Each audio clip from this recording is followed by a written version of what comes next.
کے موضوع پر مدعو کر رہا ہوں، میں موضوع کو اس شعر کے ساتھ مدعو کر رہا ہوں کہ تیری یکتائی ہر ایک رنگ میں چھائی ہے، کہ تیری یکتائی ہر ایک رنگ میں چھائی ہے، تیرے جلووں کی یہ تماشائی ہے۔ اے گلشن سیدا تو نے سنا ہے ہنس ہنس کر، اے گلشن سیدا تو نے سنا ہے ہنس ہنس کر، اب ذرا جگر تھام کے بیٹھو حضرت کی باری آئی ہے۔ اور اہل محفل منتظر ہیں دیر سے عالی وقار، اور اہل محفل منتظر ہیں دیر سے عالی وقار، آپ کے پندو نسائے کا انہیں ہے انتظار۔ جس سے میری مراد مولوی محمد جنید مظفر نگری وہ آئے اور ہم سب سامعین کے قبول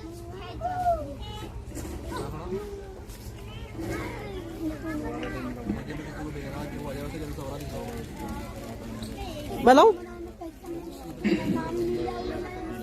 بسم اللہ الرحمن الرحیم، الحمد للہ رب العالمین، الصلاة والسلام على سید المرسلین، اما بعد فاعوذ باللہ من الشیطان الرجیم، بسم اللہ الرحمن الرحیم۔ ومن يرتد منكم عن دينه فيمت وهو كافر فأولئك حبطت أعمالهم في الدنيا والآخرة، صدق الله العظيم۔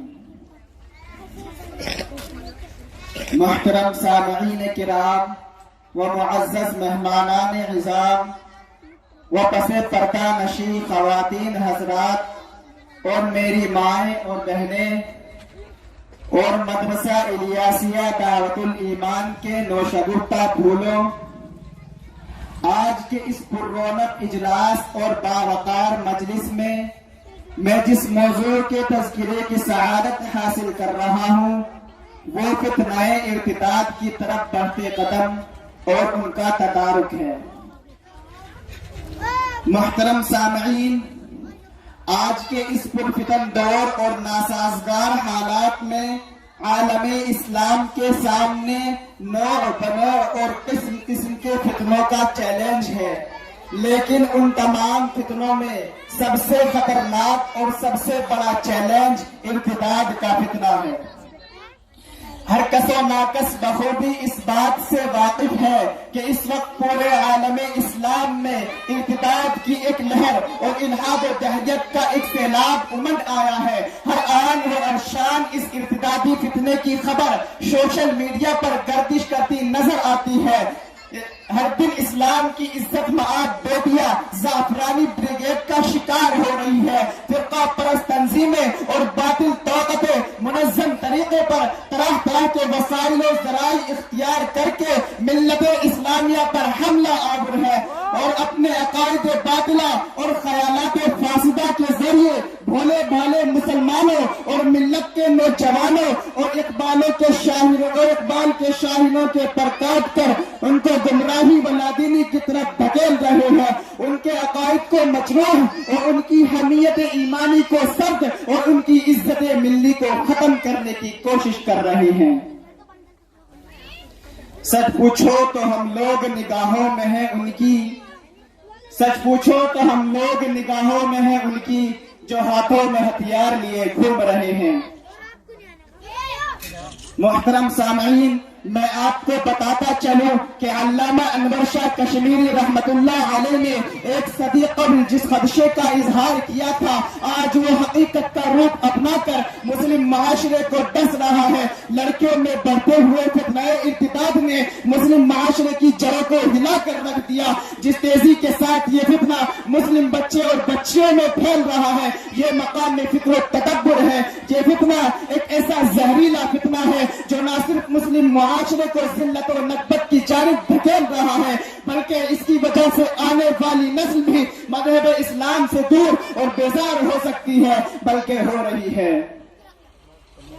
سامعین باتمکین ذرا اپنی عقل و خرد سے پردہ ہٹائے اور ارتداد کی وجوہات پر غور کرے تو واضح طور پر یہ بات سامنے آئے گی کہ اس کا سب سے بڑا سبب دینی تعلیم اور تربیت کا ختم ہو جانا اور مخلوط نظام تعلیم ہے، بلکہ کسی کہنے والے نے تو یوں کہا ہے کہ کسی بھی قوم کو ان کی تہذیب اور فکر و عقیدے سے دور رکھنا ہے تو ان کے دینی تصورات سے ان کا تعلیمی رشتہ کاٹ دیا جائے تو وہ خود بخود اپنے مذہب کی فکر اور تہذیب سے محروم ہو جائیں گے۔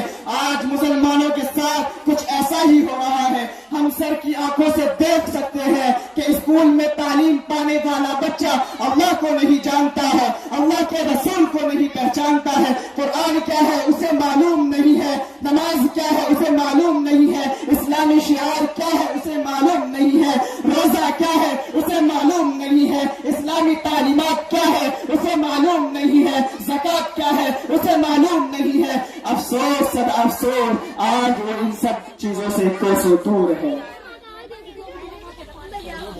ارباب علم و دانش، آپ ہی بتائیں کہ اس وقت وطن عزیز میں اسکول اور کالج میں تعلیم حاصل کرنے والے بچے اور بچیاں تقریباً 2-2.5 کروڑ ہیں۔ کیا ان کروڑوں بچوں کی تعلیم و تربیت کی ذمہ داری ہماری نہیں ہے؟ کیا ان کے عقائد کا تحفظ ہماری ذمہ داری نہیں ہے؟ کیا ان کو شریعت اسلامیہ سے آراستہ اور پیراستہ کرنا ہماری ذمہ داری نہیں ہے؟ آپ ہی بتائیں کیا ہم تمام ناگزیر حالات سے غفلت برت کر ارتداد جیسے مہلک فتنے کے چیلنج سے مقابلہ کر سکتے ہیں؟ نہیں، ہرگز نہیں، بلکہ ایسے نازک حالات میں ہم سب پر یہ ذمہ داری عائد ہوتی ہے کہ فتنہ ارتداد سے مسلم بچوں اور بچیوں کو بچایا جائے اور اس کے لیے فوری طور پر مضبوط اور مستحکم نظام تربیت اور دیگر تدابیر اختیار کی جائے۔ دوسروں پر بھروسہ کرنے کے بجائے خود اپنے بچے اور بچیوں کو بچپن سے ہی مذہب اسلام کے متعلق بیدار کیا جائے۔ یقیناً دنیاوی تعلیم کی ضرورت ہے، لیکن ایمان کا تحفظ اس سے بھی زیادہ ضروری ہے۔